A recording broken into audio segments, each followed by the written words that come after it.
সবকিছু আছে, কিন্তু তারপরও মানে দিন শেষে আপনি লসে যাচ্ছেন। অ্যাকাউন্টস ছাড়া আপনি প্রপার হিসাব করতে পারবেন না। প্রচুর পরিমাণে সেল, কিন্তু তারা ঋণের নিচে পড়ে আছে আর কি। এটা শুধু কয়েকটা কারণে হয়। রিজ ভাই তো বলছে যে 100টা পার্সেল হলে অ্যাকাউন্টস, আমি বলবো যে যদি পসিবল হয় 50টা থেকেই অ্যাকাউন্টস নিয়ে নেন এবং এক্স্যাক্ট ইনফরমেশন।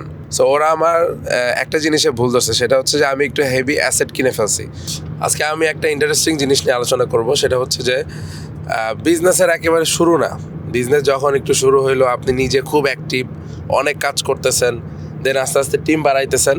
তো টিম বাড়তে বাড়তে একসময় এরকম হয় যে মনে হয় যে যদি টিম বাড়াই তাহলে বিজনেস অনেক বড় করা যাবে।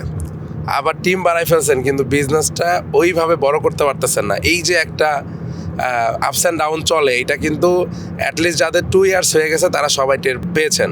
তো এই জিনিসটা অনেকেই সলভ করতে পারে না। সো আজকে আমাদের সাথে আছে হচ্ছে রিজ ভাই এবং রনি ভাই। তো তাদের কি মতামত এটা আমরা চলতে চলতে শুনবো। তো আমরা শুরু করি হচ্ছে রিজ ভাইকে দিয়ে। ভাই, অ্যাকচুয়ালি ভাই যে কথাটা বললেন যে এই যে বিজনেস যারা শুরু করছে, যখন শুরু করে তখন আসলে তাদের মাথায় একটা জিনিসই কাজ করে, ভাই সেল করতে হবে। কারণ সেল না হলে ভাই মানে সেলটাই তাদের মেন উদ্দেশ্য থাকে। বাট যখন সেল শুরু হয়ে যায় তখন একটা জিনিস মাথায় আসে সেকেন্ড লেয়ারে, সেটা হইতেছে যে এই সেলটা ম্যানেজ করবো কী করে। তো সবাই যখন সেলসের পরে সেলস ম্যানেজ করার জন্য যখন অর্ডার আসে তখন অর্ডার ম্যানেজের জন্য একটা জিনিসই করে, সেটা হচ্ছে হায়ার, রিক্রুট। তখন টিমের পরে টিম, টিমের পরে team, packaging team, sales team, মানে বাড়াইতে থাকে 2টা টিম সব থেকে বেশি, প্যাকেজিং আর সেলস টিম। তো যখন এই প্যাকেজিং আর সেলস টিম যখন বাড়াইতে থাকে আর নিজে যখন সেলসে এক্সপার্ট, যখন সেলস করতে পারে, তখন মাঝখানে একটা জিনিস মিসিং হয়ে যায়, সেটা হচ্ছে মানে অ্যাকাউন্টস এবং অপারেশনস। কারণ এই জিনিসটা ম্যানেজমেন্ট আর হয় না। তো যখন এই জিনিসটা ম্যানেজমেন্ট হয় না তখন যে জিনিসটা দেখা যায় যে একটা পর্যায়ে ক্যাশ ফ্লোতে ইম্প্যাক্ট পড়ে। মানে কত টাকা আসলেই প্রফিট করতেছেন, আসলেই প্রফিট করছেন কি না, এবং আপনার যে টিম নিচ্ছেন সে টিমের আসলেই ROI আসতেছে কি না, সেই জিনিসটা আপনাকে মানে অবশ্যই ইনশিওর করতে হবে। যদি যদি আপনি এই জিনিসটা ইনশিওর না করেন, মানে তাহলে যেটা হবে সেটা হইতেছে যে আপনার এরকম সব কিছু আছে, কিন্তু তারপরও মানে দিন শেষে আপনি লসে যাচ্ছেন। তো এই জন্য টিম বড় করা যেমন সহজ, কিন্তু টিম ধরে রাখা তার থেকে বেশি কঠিন। তো এটা ধরে রাখতে তখনই পারবেন যখন আপনি ডেটা ভিত্তিক স্ট্র্যাটেজিক ডিসিশন নিতে পারবেন এবং আপনার অপারেশনস এক্সিকিউশনটা প্রপার হবে। কারণ আপনি যদি অপারেশনসের জন্য একজন ম্যানেজের জন্য মানে প্রপার ROI আনার জন্য যদি একজন অ্যাকাউন্টেবল পার্সন থাকতো, তাহলে আপনার ওই একজন মানুষ বাড়লে একজনের ROI আপনি পেতেন। কিন্তু যখন আপনার একজন মানুষ বাড়ছে কিন্তু আপনি ভালো ROI পাবেন না, কারণ আপনি মাথা ঘামানোরই টাইম পাচ্ছেন না। আর এটা যখন পারবেন না তখনই আপনার সেলস ডাউন হয়ে যাবে। কোনো এক্সাম্পল দিতে পারবেন যে এখান থেকে এইভাবে বের হওয়া যায়? হ্যাঁ, ডেফিনেটলি ক্যাশ মেনটেন করার জন্য ডেফিনেটলি ভাই সর্বপ্রথম প্রায়োরিটি দেওয়া দরকার একজন অ্যাকাউন্টস। মানে যে হিসাব ধরে কাজ করে দিন শেষে আসলে হিসাবটাই প্রপার থাকে না। মানে আমরা একটা প্রোডাক্টের দাম ধরি, তারপর আমরা অ্যাড কস্ট ধরি, মানে তারপর আমরা হচ্ছে সেল করা শুরু করি, কিন্তু এখানে ভেতরে অনেকগুলো হিডেন কস্ট থাকে যেগুলো আমরা চোখে দেখি না। বিশেষ করে আপনার ম্যাক্সিমাম রিটার্ন যে একটা জিনিস আছে কুরিয়ারে, এই রিটার্নে যে কত % লস হয় ম্যাক্সিমাম উদ্যোক্তা জানেই না। তো এই জিনিসগুলো আপনাকে অ্যাকাউন্টস ছাড়া আপনি প্রপার হিসাব করতে পারবেন না। আপনার কয়টা পার্সেল, আপনি দেখা গেল আপনি একটা পার্সেল অর্ডার নিছেন, অর্ডার নিতে আপনার $1 লাগছে, বাট ওটা ডেলিভারি হইতে লাগছে আপনার $2, কিন্তু আপনি $1 ধরে প্রফিট দেখতেছেন, কিন্তু মাস শেষে হিসাব করে দেখবেন আপনি লস। তো অ্যাকচুয়ালি ডিসিশনগুলো তখনই নিতে পারবেন যখন আপনার একজন অ্যাকাউন্টস আছে। এই জন্যে সর্বপ্রথম গুরুত্ব দেওয়ার দরকার আপনার একটা বিজনেস শুরু করার পরপরই আপনি একটু যখন সাস্টেনেবল সেলসে 100-200-তে যাবেন, আপনার ডেফিনেটলি আপনার অ্যাকাউন্টস মেনটেন করা ফরজ। আপনি ভাই অ্যাজ এ ফাউন্ডার হিসেবে আপনার কাজ থাকবে কোনটা? আপনার কাজ থাকবে ভাই কী করে টাকা কামানো যায়, কী করে টাকা আনা যায়, নতুন নেটওয়ার্ক, নতুন কানেকশন, আপনার নিজের ভেতরে নিজেকে ডেভেলপ করার জন্য আপনার কাজ থাকবে। কিন্তু আপনি যদি এই মানে টাকা সামলাইতে আর টিম সামলাইতে শেষ হয়ে যান, তাহলে ভাই আপনার গ্রোথ ওইখানেই শেষ। আসসালামু আলাইকুম।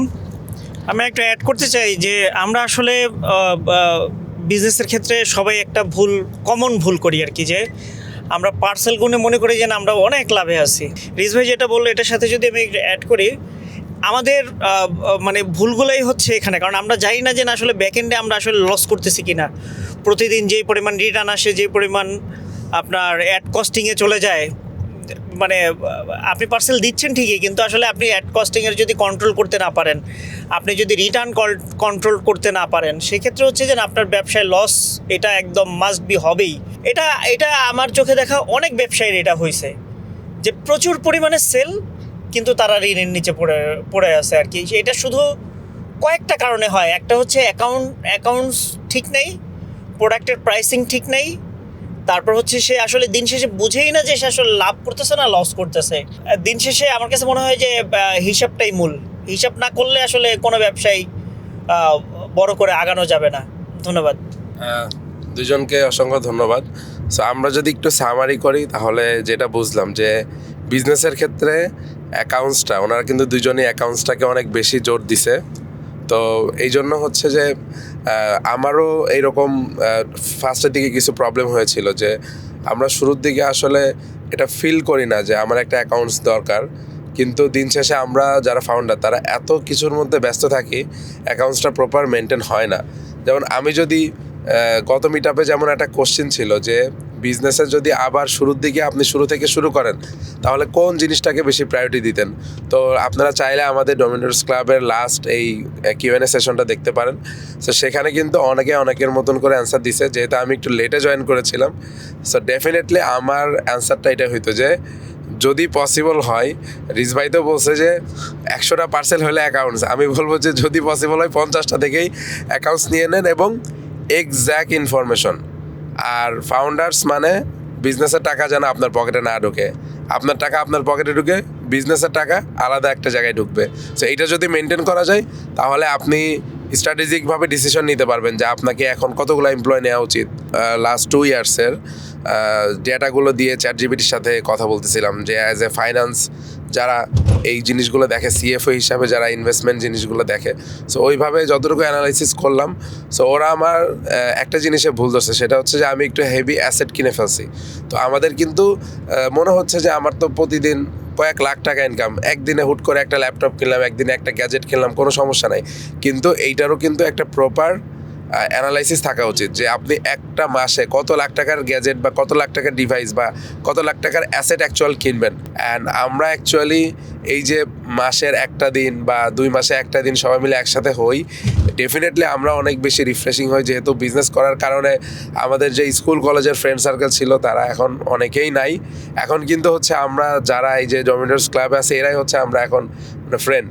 মানে একটা জিনিস হচ্ছে সারা মাসে আমি যা প্রবলেম ফেস করছি এটা একদিনেই সলভ। তো এই জন্য হচ্ছে ডমিনেটরস ক্লাব আমার কাছে খুবই স্পেশাল। অ্যান্ড আপনারা যারা জয়েন করার জন্য অধীর আগ্রহে ওয়েট করতেছেন, আপনাদের জন্য খুব শীঘ্রই ঘোষণা আসবে কিভাবে আপনারা এখানে জয়েন করবেন অ্যান্ড আপনাদের বিজনেসকেও এগিয়ে নিয়ে যাবেন।